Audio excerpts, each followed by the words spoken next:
Jesus é maravilhoso. Assentado, abra sua Bíblia comigo. Êxodo, capítulo de número 18.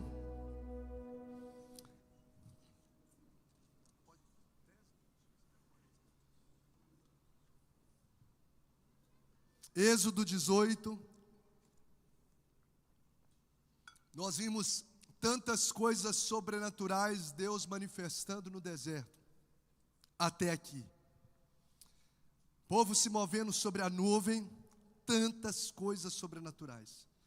Mar se abrindo, pão sendo colocado sobre o povo direto do céu, cordonizes, águas amargas se tornando potáveis. Tantas coisas sobrenaturais. Hoje nós vamos ver o quanto que Deus, Ele age no sobrenatural, mas Ele também age no natural, no dia a dia.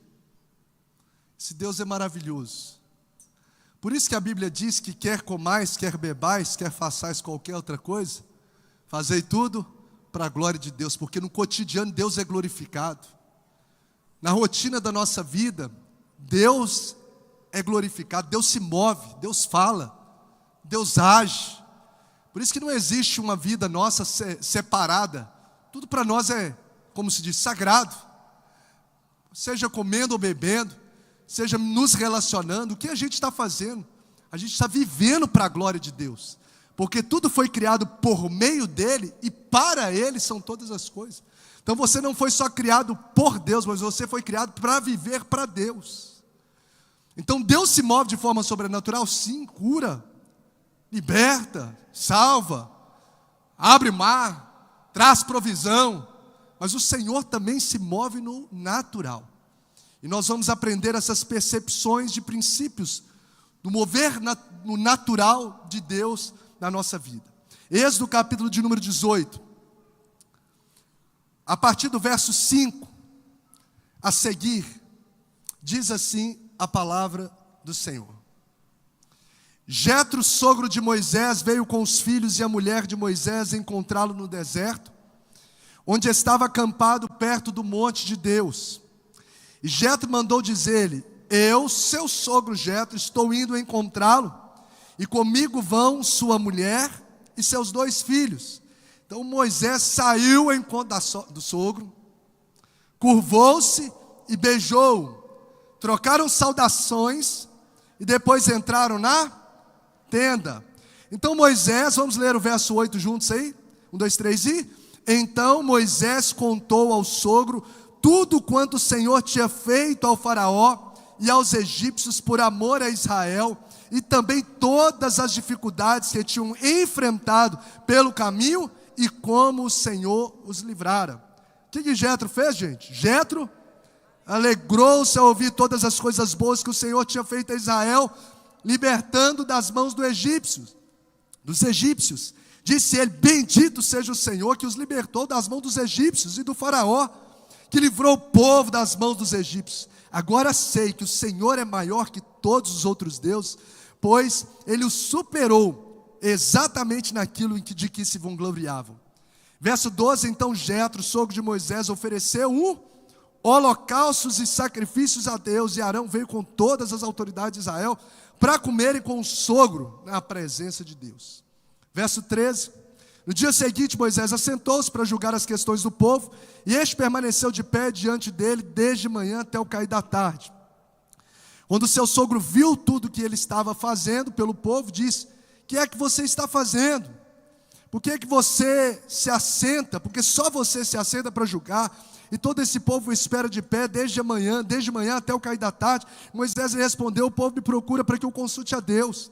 Toda vez que alguém tem uma questão, essa me é trazida, e eu decido entre as partes e ensino-lhes os decretos e leis de Deus.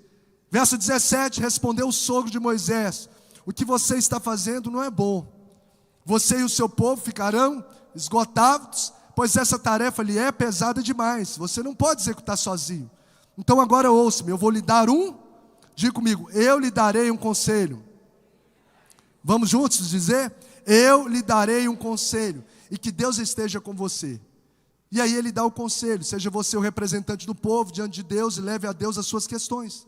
Oriente-os quanto aos decretos e leis, mostrando-lhes que devem viver e o que devem fazer. Mas escolha dentre todo o povo homens capazes, tementes a Deus, dignos de confiança, inimigos de ganho desonesto. Estabeleça-os como chefes de 1.000, de 100, de 50 e 10. Eles estarão sempre à disposição do povo para julgar as questões. Trarão a você apenas as questões difíceis. As mais simples decidirão sozinho, isso tornará mais leve o seu fardo, porque eles dividirão com você. Verso 23 e 24 para finalizar. Se você ainda fizer, se você assim fizer, e se assim Deus ordenar, você será capaz de suportar as dificuldades e todo esse povo voltará para casa satisfeito.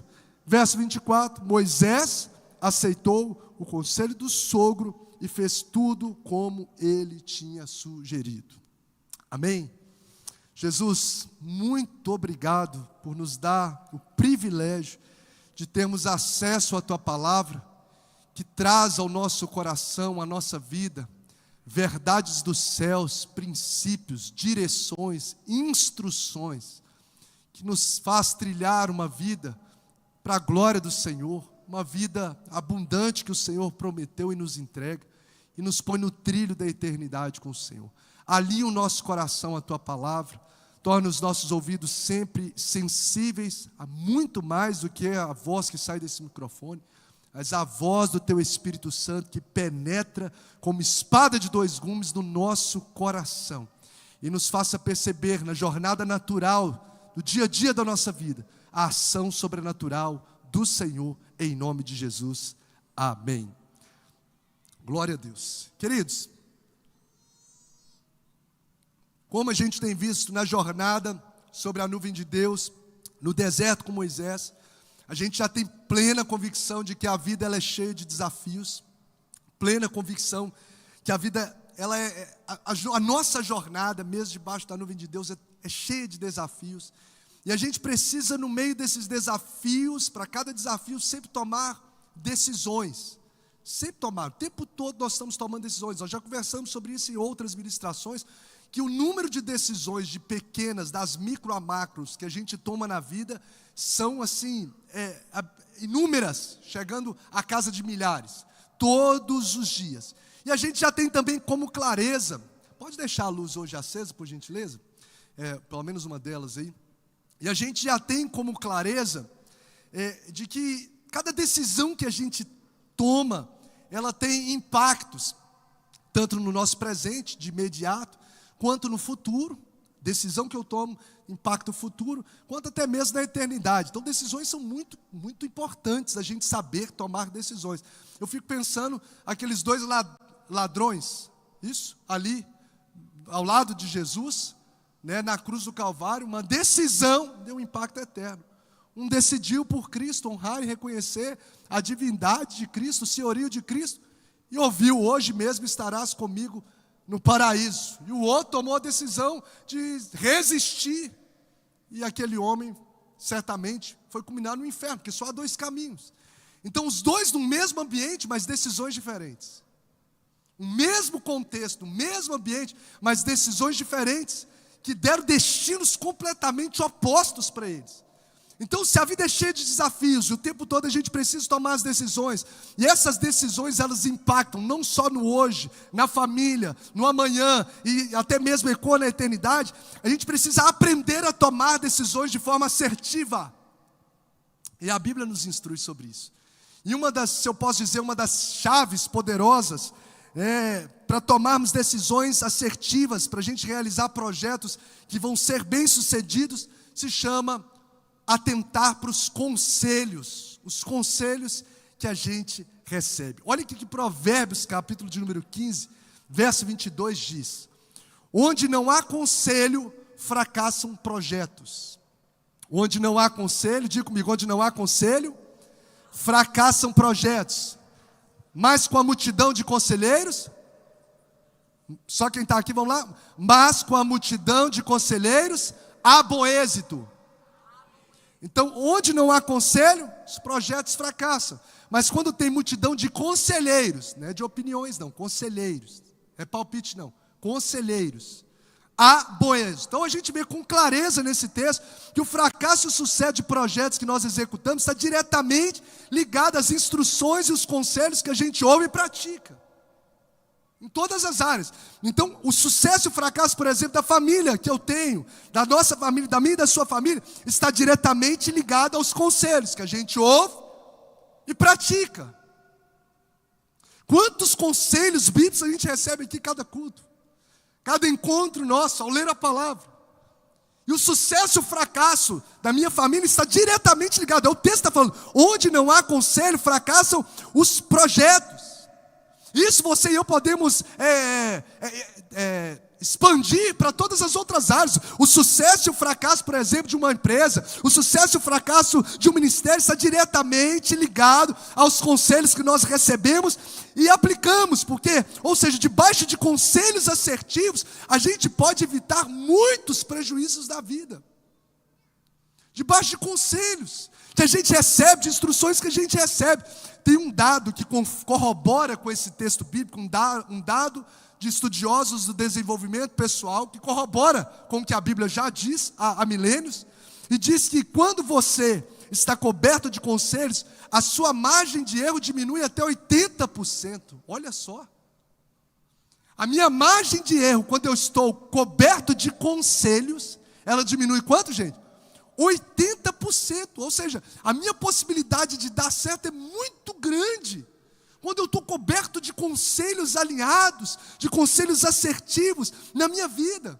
E quando a gente traz isso para o âmbito do nosso dia a dia, a gente vê que essa é uma verdade, não só bíblica, não só pelos estudos dos estudiosos da neurociência, o desenvolvimento humano, mas você vai ver até mesmo na sua prática de vida. Eu fiquei pensando, se nós ouvíssemos, por exemplo, conselhos de autoridades como os nossos pais. Assim, quem aqui já ouviu do seu pai e da sua mãe dizer assim, cuidado com as amizades? Quem já ouviu, levanta a mão. Quem já ouviu? Cuidado, todo mundo já ouviu. Um conselho que tem respaldo bíblico? Sim, que a Bíblia manda a gente, de fato, andar com pessoas sábias. Você precisa andar com pessoas que estão alinhadas com o propósito. Aí tantas pessoas, eu fiquei pensando, não estariam nas drogas. Tantas pessoas talvez não estariam presas. Qual a margem de pessoas que hoje estão presas por causa de influência de amigos, de más amizades? Quantas? Tantas pessoas talvez não estariam envolvidas em roubo, em tráfico. Ou você acha que o cara do nada acorda, né? Acorda e fala assim, acordei hoje, deixa eu ligar aqui para um nóia aqui, sem conhecer. Vou ligar aqui para um telecrack. Ninguém. Por que ele tem esse acesso? Por causa de quê? De as amizades. Entende? Então olha quantas catástrofes poderiam ser evitadas se a gente atentasse para conselhos. A gente olha isso para a vida cotidiana nossa. Se talvez meninas lá que estão namorando, o pai fala, não, mas você está nova demais. Aí às vezes insiste. Quantos traumas emocionais poderiam ser evitados no coração dessa menina, desse rapaz? Se a gente atentasse para os conselhos das autoridades, por exemplo, estudantis, os professores nossos, sobre estudar, sobre ler livros. Não fica conversando na sala de aula. Quem já recebeu aqui uma chamada do professor? Cala a boca, fulano, né? Todo mundo. Não ficar conversando, estudar com antecedência para a prova, ler livros. Gente, nós teríamos muito mais sucesso, se eu posso dizer, na nossa vida, tanto estudantil quanto profissional. Mas eu estou trazendo aqui de forma rotineira e cotidiana para a gente perceber o valor e o impacto dos conselhos na nossa vida. Agora, para que você saiba que é conselho, existe diferença de conselho para opinião. E a gente precisa ter esse discernimento. Existe diferença entre conselho e opinião. 3 aspectos para a gente poder discernir. Primeiro, a pessoa que fala opinião, qualquer um pode dar. Qualquer um dá pitaco. Qualquer um dá opinião na sua vida, dá opinião. Fulano podia ter feito isso. Agora, conselho não. Conselho é dado por quem é ou um especialista na área que atua, ou alguém que te ama e que tem autoridade sobre a sua vida. Opinião qualquer um pode dar. Agora, conselho não. Segundo aspecto que diferencia conselho de opinião, o conteúdo. Porque a opinião, é baseado no ponto de vista da pessoa. Como eu disse, um palpite. Eu acho isso. Agora, conselho não. O conselho ele é revestido de um conhecimento, se a pessoa é especialista na área, de sabedoria bíblica, de respaldo e de princípio, de experiências vencidas. Isso é conselho. Então diferencia na pessoa, diferencia no conteúdo. E a gente precisa discernir isso, porque às vezes você está ouvindo um conselho que não deveria ouvir. Você está se assentando em mesas e pegando conselho de quem você não deveria pegar. Por isso não é bem-aventurado, porque bem-aventurado é o homem que não anda segundo o conselho dos... Nem se detém no caminho dos pecadores e nem se assenta na roda dos escarnecedores.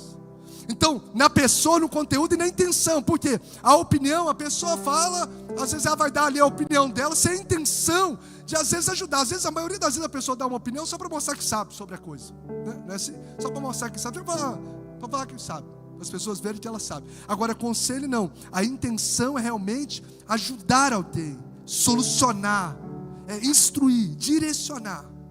Então nós precisamos, de fato, aprender a pegar conselhos com pessoas certas e pegar os conselhos alinhados com a palavra de Deus. Quem já ouviu o ditado, quem não ouve conselho, ouve coitado. E isso é uma grande verdade bíblica. Eu estava lendo aqui Provérbios 24, versos 5 e 6, diz assim: o homem sábio é poderoso, e quem tem conhecimento aumenta a sua força. Quem sai à guerra precisa de orientação, e com muitos conselheiros se obtém a vitória. Então você vai ver aqui que nesse texto fala que a guerra é vencida não só pela quantidade de armas que tem, mas pela sabedoria que carrega. Tanto que Jesus alcança o mundo sem pegar um revólver, uma arma. Sabe que Salomão foi um reino de paz? O nome de Salomão significa justamente isso, paz. Um homem que mais expandiu o reino, e Deus deu a ele o quê? Sabedoria. Deus deu sabedoria. Por que eu estou dizendo isso aqui nessa noite? Porque Deus usa as coisas naturais para nos colocar alinhado com os projetos sobrenaturais dos céus da nossa vida. Mas a gente precisa de ter esse discernimento em Deus, para a gente poder não tomar decisões desalinhadas com os princípios da palavra. E é algo que eu creio assim, que Deus colocou no meu coração, que talvez existam áreas na minha vida e na sua vida que não tem rompido, porque a gente não tem dado ouvido aos conselhos que já recebemos. Deus trouxe isso com uma clareza para o meu coração.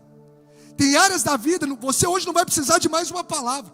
Deus colocou no meu coração, tem pessoas que hoje não precisam de mais uma palavra, você não precisa de mais uma instrução, você precisa apenas colocar em prática um conselho que você já recebeu. Você não precisa de mais uma confirmação, você não precisa de mais uma revelação, você precisa colocar em prática, e aí é o Espírito de Deus que vai falar com você. De uma instrução, de uma direção, de um despertamento, de um chamado de Deus, que o Senhor já te deu. Deus já usou pessoas para te dar instruções divinas, que você, para você aplicar na sua vida, mas você tem protelado. Você ainda está preferindo fazer do seu jeito, ao invés de se curvar ao jeito de Deus. Deus já te traz isso como clareza. Eu não sei se é na sua área familiar, se é algo que você precisa romper da sua conduta na caminhada cristã, ou algo que você precisa assumir. Mas trouxe-me como clareza no coração. Trouxe-me como clareza no coração de que Deus já deu instruções para pessoas aqui. E o que você precisa é aplicar aquilo que Deus já colocou no seu coração para fazer. Eu quero declarar em nome de Jesus que casamentos serão restaurados. Eu quero declarar que famílias serão reconstruídas. Eu quero declarar em nome de Jesus que ministérios serão destravados em nome de Jesus na vida de pessoas que já vão colocar em prática aquilo que o Senhor já te chamou para fazer em nome de Jesus. Se você entendeu, diz amém. Que a gente receba o coração de Moisés, que ouve instruções, que ouve conselhos, e é capaz de colocar em prática aquilo que recebeu. A gente sabe sobre a vida de oração que a gente precisa ter. A gente sabe da prioridade que Deus precisa ter no nosso dia. A gente sabe daquilo que a gente precisa ler na palavra. A gente sabe da forma como tem que tratar a esposa. A gente sabe, você não precisa de mais um curso para tratar o seu marido, para ser uma mulher submissa, para ser uma mulher sábia. Você já sabe, o homem já sabe, o jovem já sabe daquilo que tem de te afastar de Deus. Você já sabe aonde Deus te quer. Você já sabe do chamado de Deus. Mas o Senhor está nos chamando para ter um coração como o de Moisés, que recebe o conselho, acolhe o conselho e pratica o conselho que já recebeu. Que as respostas do futuro que Deus tem para você, tremendos e sobrenaturais, está em conselhos que Deus já entregou no seu coração de forma natural. A gente olha para esse texto e vê que Moisés, camarada que, amigo de Deus, ouvia a voz de Deus, usado de forma sobrenatural, ele recebe numa conversa rotineira, despretensiosa, de encontro ali, depois de não sei quanto tempo que a Bíblia não relata, de se encontrar ali com o seu sogro, com a sua esposa, os seus 2 filhos que retornam lá para vê-lo no deserto, e nessa conversa despretensiosa, você vai ver que ele recebe instruções, ele recebe conselhos, e ele pratica esses conselhos que o livra de morte prematura, que o livra de um fardo que ele não ia conseguir carregar por muito tempo, que prolonga o ministério dele. Olha só, tem instruções que a gente recebe de forma natural que pode prolongar nosso chamado, que pode fazer com que a nossa vida conjugal de fato se estenda até que a morte os separe, que a gente não se desvie do caminho do Senhor.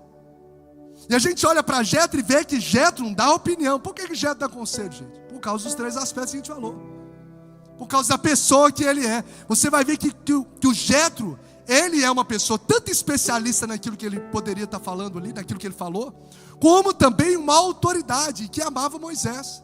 Tanto que você vai ver, eu achei curioso em perceber que o autor escreve nesse capítulo 8 vezes mencionando que Jetro é sogro de Moisés. 8 vezes.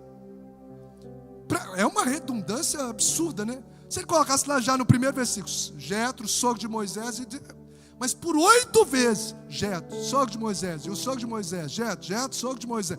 Está no versículo 1, versículo 2, versículo 5, versículo 6, versículo 7, versículo 8, versículo 12, 2 vezes o versículo 12, fala que Jetro, pode conferir aí, é sogro de Moisés. 8 vezes, enfatiza o status de Jetro em relação a Moisés, nos mostrando justamente, nos certificando a credibilidade e a autoridade familiar, no caso, que Jetro carregava para poder dar o conselho que Moisés acolheu. Então, Jetro tinha autoridade para dar conselho, sim, por causa da pessoa que ele era. Tanto que o texto diz que ele carrega essa autoridade, que no verso 7, quando Moisés vê Jetro, o que Moisés faz? Quem lembra? Bate palma, dá pulo, rodopia. O que ele faz, gente? Ele se curva, está lá, verso de número 7. Então Moisés saiu ao encontro do sogro, curvou-se, o beijou, trocaram saudações e depois entraram na tenda. Então você vai ver como ele era autoridade. Ele curvou-se. Moisés com Moisés. Então era uma autoridade familiar.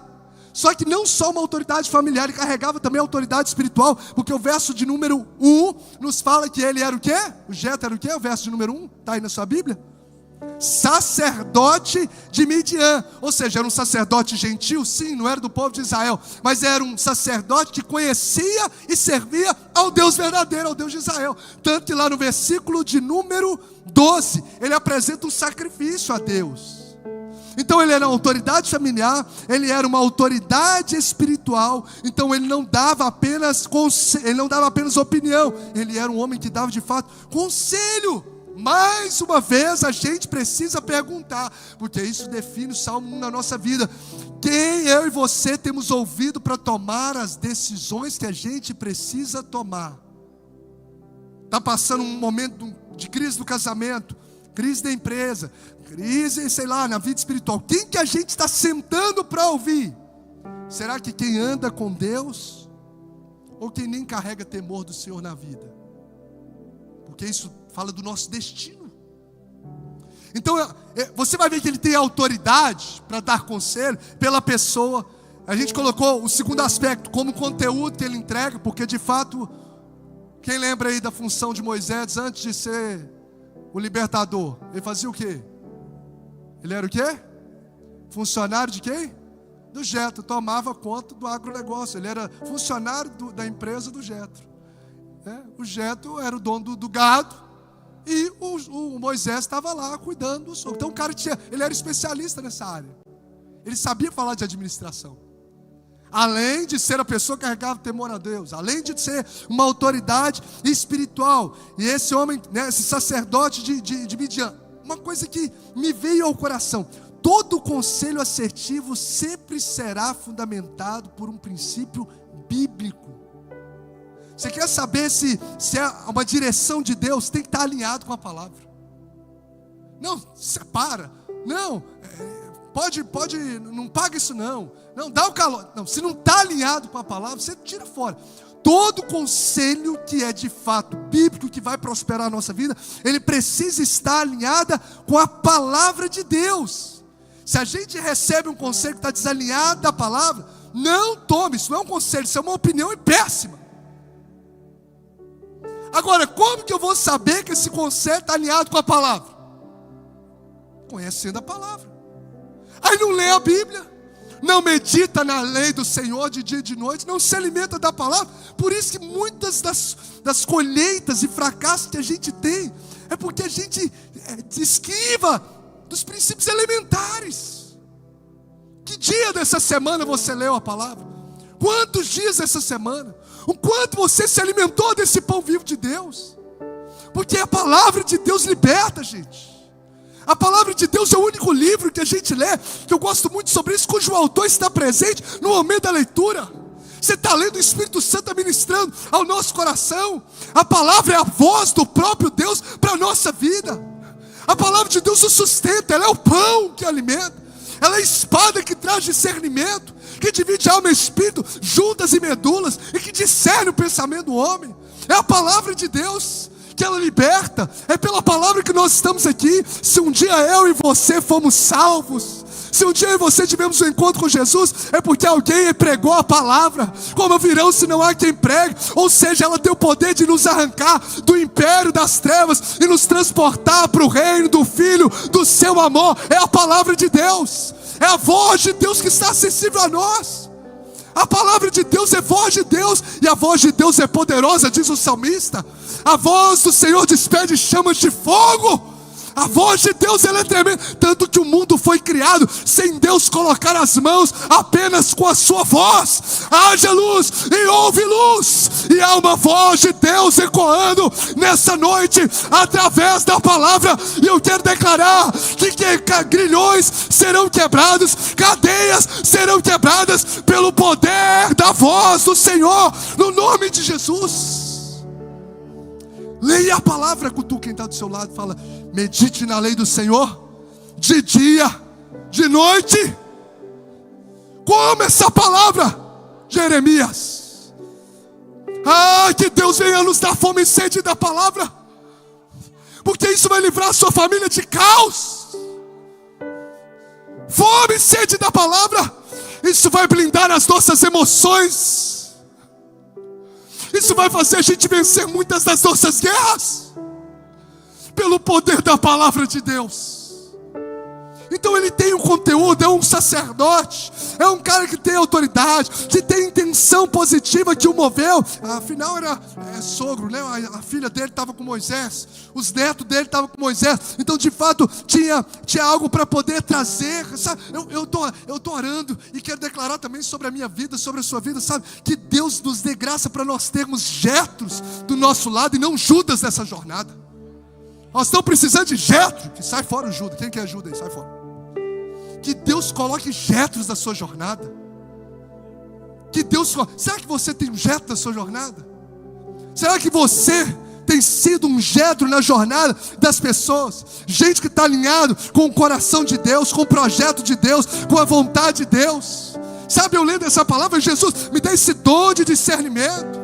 Coloca Jetro, afaste Judas. porque eles trazem conselhos que vão aliviar a gente de cargas terríveis. Diga para quem está do seu lado: Deus vai colocar gente boa do seu lado.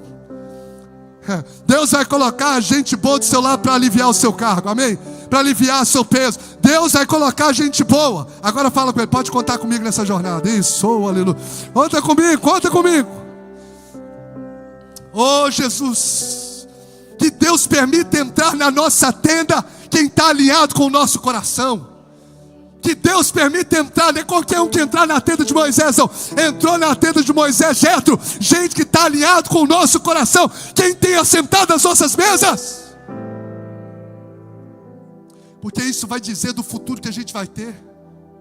Isso vai dizer de que Deus dessa mesa vai revelar estratégias do céu para a sua história, para prolongar o chamado, o ministério, aquilo que Ele te entregou em nome de Jesus. Eu aprendo com esse texto alguns conselhos que a gente precisa carregar. Eu não vou entrar nos detalhes aqui do conselho de Jetro, tão específico para a liderança. Inclusive no curso Lidera a gente estuda os conselhos de Jetro, que então são fenomenais para qualquer liderança, para qualquer atuação profissional. Mas não vai ser a nossa conversa aqui hoje. Nós vamos pregar algumas lições desse texto, para a gente aprender com o coração de Jetro, aprender com Moisés, como Deus age no natural. No natural, agora o mar não está abrindo, agora a água não está brotando da rocha, agora não tem a guerra sendo movida com os braços erguidos. Não, agora é no natural, é no bate-papo, é na conversa. Deus também age. E o que a gente aprende com eles? Primeiro, aprenda a celebrar os feitos de Deus, mesmo estando no deserto. Um conselho: aprenda a celebrar os feitos de Deus, mesmo estando no deserto. Aprenda a celebrar os feitos de Deus, mesmo estando no deserto. Olha o verso 8. Pode colocar aí, está dando certo de colocar? Se der certo, pode colocar, eu vou citar alguns.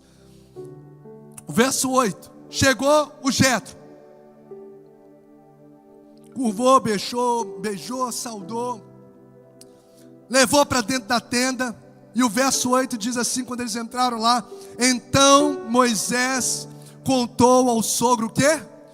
Tudo quanto o Senhor tinha feito ao faraó e aos egípcios por amor a Israel, e também todas as dificuldades que tinham enfrentado pelo caminho e como o Senhor os livrara.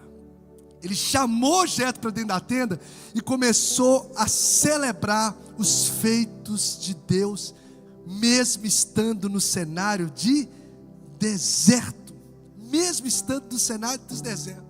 Eu fico imaginando ele contando as 10 pragas, que Deus movendo, Deus preservando o povo de Israel e manifestando poder, manifestando ali juízo sobre o povo egípcio. Eu imagino ele contando a história do Mar Vermelho.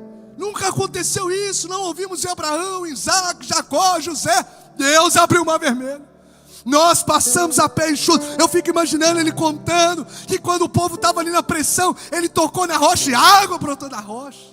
Ele contando que pegou um pedaço de madeira na instrução de Deus, jogou sobre as águas de Mara, que eram águas amargas, e as águas se tornaram potáveis.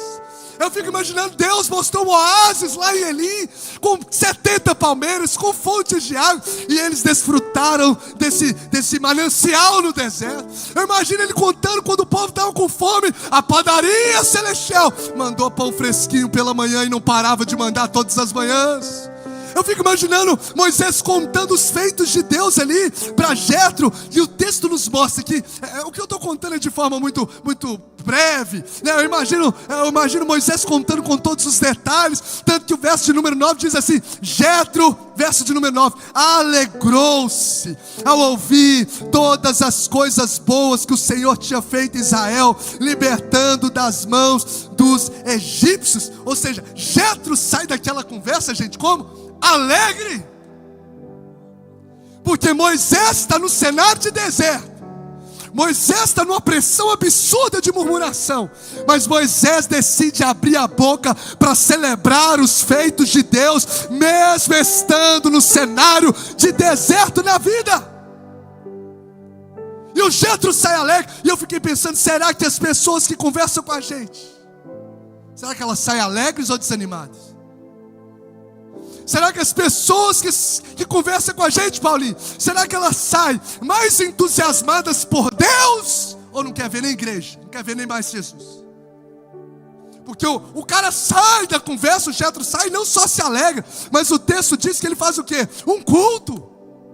Ele vai lá e presta um sacrifício. Você pode ver isso no verso de número 10, ele glorificando, ele diz assim, na hora que ele ouve Moisés contando aquilo, o verso de número 10 está lá, ó, bendito seja o Senhor, que os libertou das mãos dos egípcios e do faraó, que livrou o povo das mãos dos egípcios. Ao verso 11, agora sei que o Senhor é maior do que todos os outros deuses, pois ele o superou exatamente naquilo que se vangloriavam. Verso 12, então Jetro, sogro de Moisés, ofereceu um holocausto e sacrifício a Deus. Um conselho, está passando por deserto, o que eu tenho que compartilhar? Está passando por deserto, qual tem sido as minhas falas com as pessoas? Tem gente que se encontra o tempo todo, não tem um dia. Tem pessoas tem gente que manda às vezes uma mensagem para mim, é só, nem sei o que é isso, sem nem falar, só caos. Parece que tem 20 anos que a pessoa só vive no deserto. E vai continuar no deserto, porque é assim que o povo permaneceu. Debaixo de murmuração, permanece. Mas eu aprendo, a gente aprende esse conselho bíblico espiritual, a celebrar os feitos de Deus, mesmo estando no deserto. Sabe o que a gente aprende? Traga à memória aquilo que te traz esperança. Existe um Deus que está te sustentando, te mantendo de pé, que nunca te desamparou, que é o teu pastor e que nada vai te faltar. O teu provedor, o Deus que é fiel, que ainda que a gente seja infiel, Ele permanece fiel, porque não pode negar a si mesmo. Ele é o Jeová Jiré, o Deus da provisão. Ele é o Jeová de si, o Deus que é a nossa bandeira, é a nossa vitória. Ele é o Jeová de Sidequeno, o Deus que é a nossa injustiça. A vida pode apresentar injustiças, mas Deus é o nosso justo juiz. Ele é a nossa justiça. Ele é a estrela da manhã, lírio dos vales, a raiz de Davi, aquele que era, que é e que há de vir. Ele é o mesmo ontem, hoje e será para todos sempre. Ele é vencedor, salvador, redentor, inigualável, criador, sustentador. Na sua coxa está escrita Rei dos reis e Senhor dos senhores. Você pode celebrar o Deus que você serve, você pode dar glória e celebrar o Jesus que tem nos sustentado.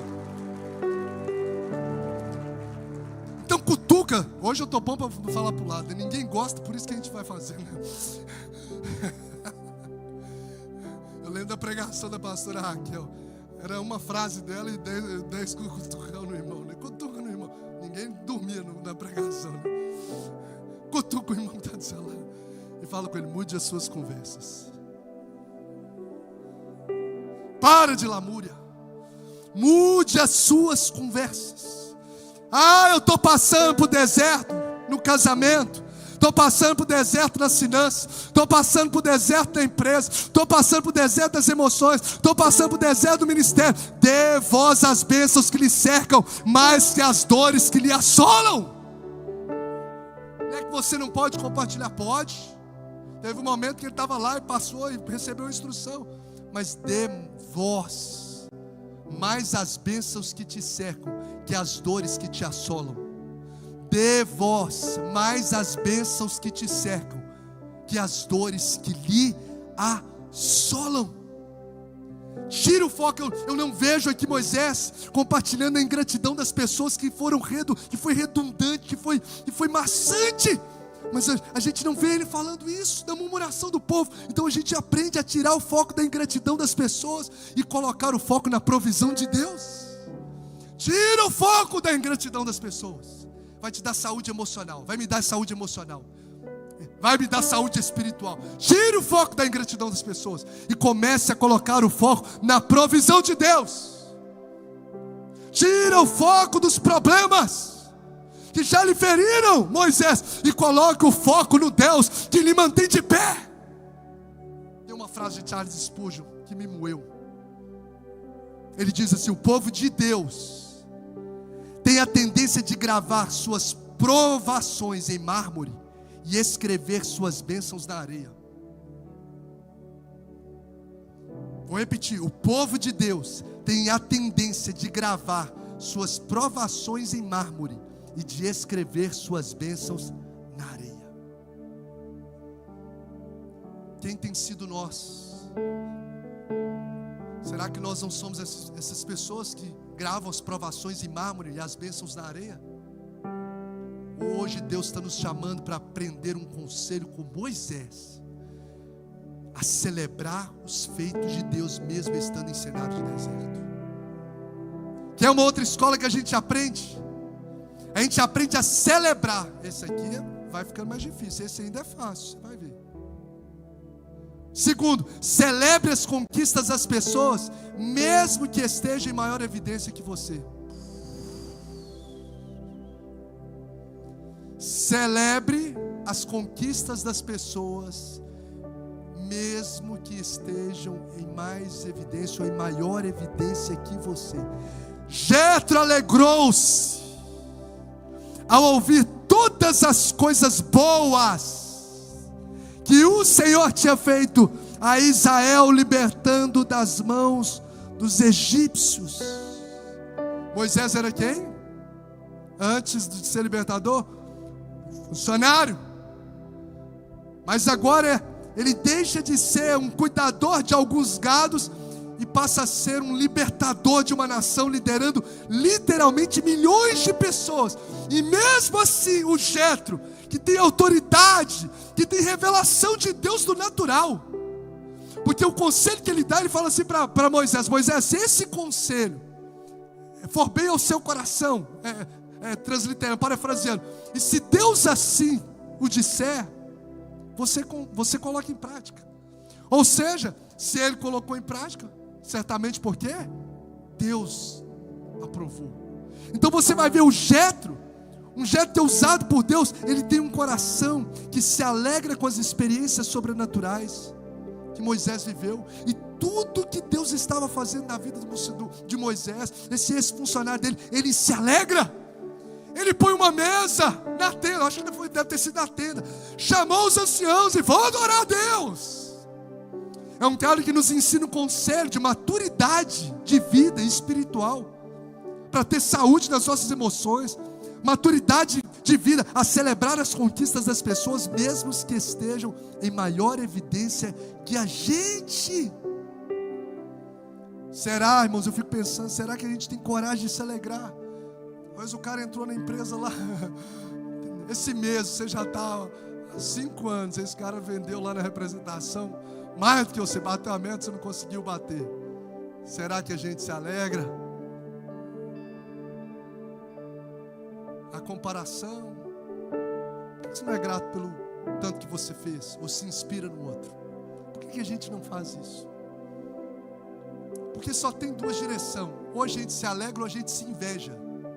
Porque o oposto de alegrar nesse contexto não é entristecer, é se invejar. Se eu não me alegrei é porque eu me invejei. E a inveja, ela é de fato uma ingratidão por aquilo que eu tenho recebido. O rei está voltando. Ô Jesus, me perdoa, eu fico feliz, o irmão bateu a meta, aleluia, louvado seja Deus. Como a gente sempre diz, chorar com os que choram é fácil. É mais fácil, né? Mais fácil você se compadecer ali com a dor do outro. O desafio e a maturidade espiritual está em alegrar com as vitórias. Eu vi o pastor Telmo Martinello falando assim: celebrar as vitórias são características de homens resolvidos e gratos.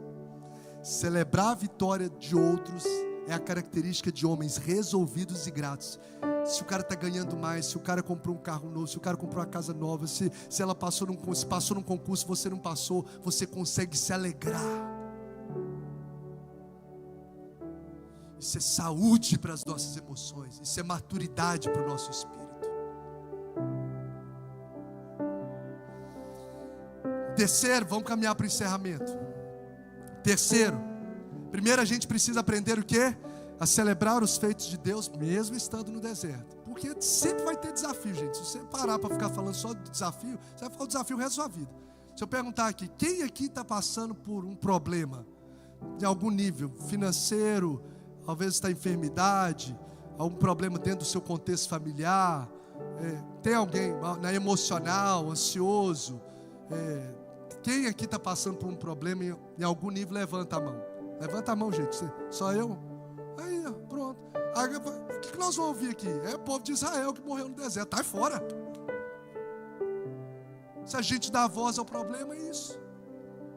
Precisamos aprender a celebrar as conquistas das pessoas, mesmo que esteja em maior evidência que a gente.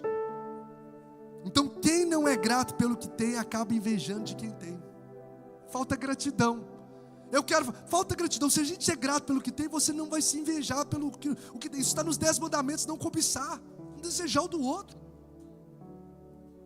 Princípio espiritual. Para a gente caminhar para o encerramento, aprenda a ser um promovedor. A gente aprende com Jetro a ser um promovedor de solução e não apenas um apontador de problemas. Em nome de Jesus. Aprenda a ser um solucionador, um promovedor de solução e não apenas um apontador de problemas. Você vai ver que o sogro de Moisés observou, viu que ele estava lá atendendo o povo o dia inteiro, todo mundo queria falar com ele, né? A gente como pastor, isso faz muito sentido para nós, todo mundo às vezes quer falar, e ali o povo ficava cansado de esperar porque era muita gente, o Moisés ficava cansado também porque não conseguia dar conta de todo mundo e não acabava. E aí o sogro dele, no outro dia, depois do bate-papo de celebrar, ele percebe que isso não ia ser bom nem para Moisés, era pesado demais para Moisés, ele não ia suportar. E é pesado demais para o povo ia ficar frustrado, porque ia demorar a ser atendido. É muita gente. E aí ele já dá uma instrução. Faz o seguinte: você vai ser o sacerdote, você vai trazer instrução para o povo, você vai trazer as orientações para todo o povo, mas você vai separar líderes de 10, de 50, de 100 e de 1000.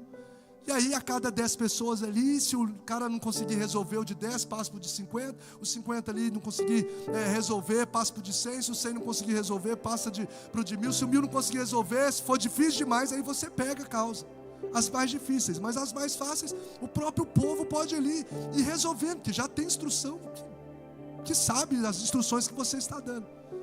Então você vai ver que ele percebe um problema, mas ele é um camarada que aponta a soluções. E eu fico me perguntando, quando eu aprendo princípios como esse, quem somos nós nos ambientes que Deus nos coloca? Quem é você, quem sou eu nos ambientes que Deus nos coloca? Será que a gente é um promovedor de solução, ou a gente é apenas um apontador de problema? Gente, apontar problema é fácil. É fácil. Se a gente precisa fazer isso, precisa resolver aquilo. Se eu chegar aqui, por exemplo, só no estrutural, eu te falo 10 problemas, isso é fácil. É fácil, preciso de uma luz ali, preciso de um ar-condicionado de carro, não sei o que, está queimado, é fácil. Então o que Deus está nos chamando é para uma maturidade espiritual, para quem recebe revelação de Deus até no natural, como Jetro. É como Jetro, quem recebe revelação de Deus até no natural, é gente que se posiciona para ser promovedor de solução e não apenas um apontador de problema. Quem tem sido eu e você nos ambientes que Deus nos coloca? Lá dentro do ambiente de trabalho, você é um apontador de problema ou você é um promovedor de solução? No ministério, você é um apontador de problema ou você é um promovedor de solução? E o cara traz solução top, detalhada. Escolha, faz de 5 pessoas para 10. Você escolhe um líder para 50, um líder para 100, um líder para 1000. E esses líderes estão igual o chat GPT lá, né? Vai falando detalhadamente tudo. Esses líderes precisam ser líderes capazes, tementes a Deus. O cara trouxe ali uma solução que veio como uma revelação de Deus, porque Deus aprovou. Quem somos nós nos ambientes que Deus nos coloca? No trabalho, na família.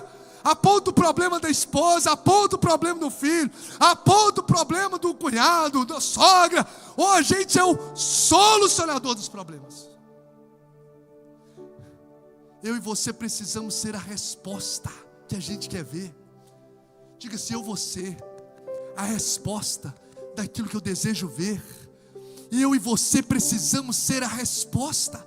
Eu quero declarar que Deus vai nos dar sabedoria do alto, para nos ambientes que Ele nos colocar, nós vamos ser resposta, nós vamos ser boca de Deus. Que Deus faça comigo e com você como Ele fez com José, para ver situações, os problemas, os caos que estão por vir, e ser resposta de Deus para situações. Nos posicione como Daniel, para ser resposta de Deus. Resposta de Deus. Minha casa precisa melhorar a comunicação no casamento, então eu vou diminuir o celular. Eu não vou usar na hora do almoço. Eu vou estimular a comunicação. A minha casa precisa melhorar espiritualmente, então eu vou reunir, eu vou promover esse culto, eu vou promover esse encontro. Seja eu e você solucionadores de problema dentro neste lugar. Que Deus nos faça como resposta daquilo que a gente precisa ver. Meu irmão, eu fico aprendendo a palavra, que quem resolve problemas assume governo. Se você é funcionário de algum lugar, pega isso. Quem resolve problemas assume governos. Olha para José, resolver o problema é você mesmo que vai estar lá. Quem resolve problemas assume governo. Gente para apontar tem para todo lado, mas Deus quer levantar uma geração que seja resposta. Jesus veio do céu como resposta para a humanidade. Jesus deixou o céu de glória, não para poder falar dos pecados da humanidade, está errado não, mas para poder pagar o sacrifício da cruz do Calvário e ser o caminho, a ponte que nos leva para o céu. Sejamos resposta para essa geração. Eu passo na Avenida Minas Gerais, hoje vim para EBD e vejo aquele caos, sabedor de que quase 5.000 pessoas estiveram ali, e eu com o coração, meu coração tremendo. Eu falei, meu Deus, nós temos muita missão pela frente. Tem muita gente que está gritando por Deus. Tem muita gente que precisa de ouvir mais da palavra de Deus e precisa conhecer do amor de Deus. Que Deus me levante, que Deus te levante como resposta para essa cidade, no nome de Jesus. Eu fico pensando, a Valadares já está tão evangelizada. Não, existem muitos corações que precisam ainda conhecer de fato o amor de Deus. Tem muita gente que está tendo encontro com a religião, mas ainda não teve encontro com Jesus. Porque quem tem um encontro com Jesus, meu irmão, é nova criatura. As coisas velhas se passaram e tudo se fez novo. Quem tem um encontro com Jesus não consegue ficar parado. Ele se move, ele vai para Samaria, ele vai para Decápolis, e ele começa a anunciar o amor que o feriu, o amor que o alcançou, a graça de Deus. Você, eu declaro, será e é o resposta para essa cidade, no nome de Jesus. Resposta de intercessão.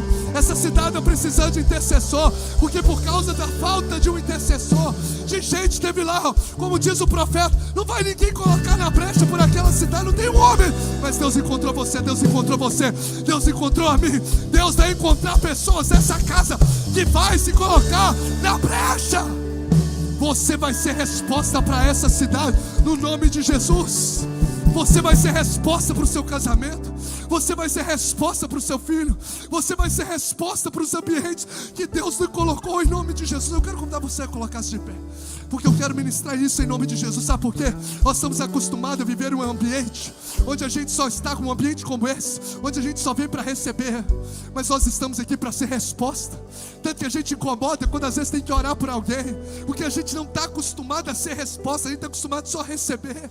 Mas, meu irmão, você recebe lá no seu quarto. Aqui você vem para transbordar, aqui você vem para ser resposta. Você recebe uma palavra, sim, mas você veio aqui para poder prestar algo, para entregar algo para Deus, para ser uma resposta. Jesus foi uma resposta. Os homens que Deus levantou foram respostas. Eu creio que Deus vai lhe dar sabedoria. Deus vai dar a pessoa sabedoria para ser resposta na sua casa. Deus vai lhe dar sabedoria para você ser resposta no seu trabalho.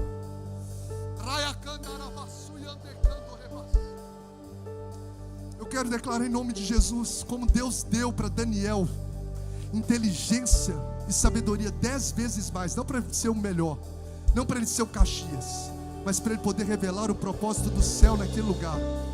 Deus vai dar pessoas aqui conhecimento e inteligência divina para que você seja a resposta do céu, para que o Senhor seja revelado nos ambientes onde Ele vai te colocar. Receba isso sobre a sua vida em nome de Jesus.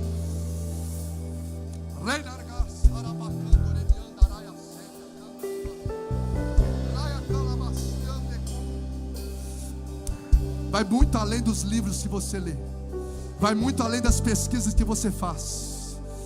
Tem gente que tem um coração em Deus, que vai receber sabedoria dos céus para revelar a glória de Deus nos ambientes. Vai falar: o que é isso, rapaz? Como que ele fala isso? Como que ele sabe disso? O céu vai te dar instrução. O céu vai te dar instrução.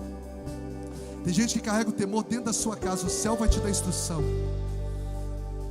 Oh Jesus, o Senhor está levantando Jetros aqui nessa casa. Jetros, o que sair dos seus lábios vai aliviar a carga de muitos. O que sair dos seus lábios vai aliviar cargas de muitos. O que sair dos seus lábios vai ser resposta para milhares de vidas. Espírito Santo de Deus, erga suas mãos em nome de Jesus. Senhor, Senhor, eis-nos aqui. Eis-nos aqui, receba da porção do Espírito agora. Espírito de Deus, receba agora da manifestação do Espírito. Eu sinto o Espírito de Deus movendo nesse lugar. Deus vai confiar coisas nas suas mãos que só o céu pode entregar. Começa a receber aí nas suas mãos. Espírito Santo de Deus, Espírito de sabedoria que estava sobre Daniel. Espírito de sabedoria que estava sobre Daniel. Deus pode até permitir cova de leões, mas Ele vai entrar contigo na cova para que o nome dEle seja glorificado. Receba do Espírito de Deus.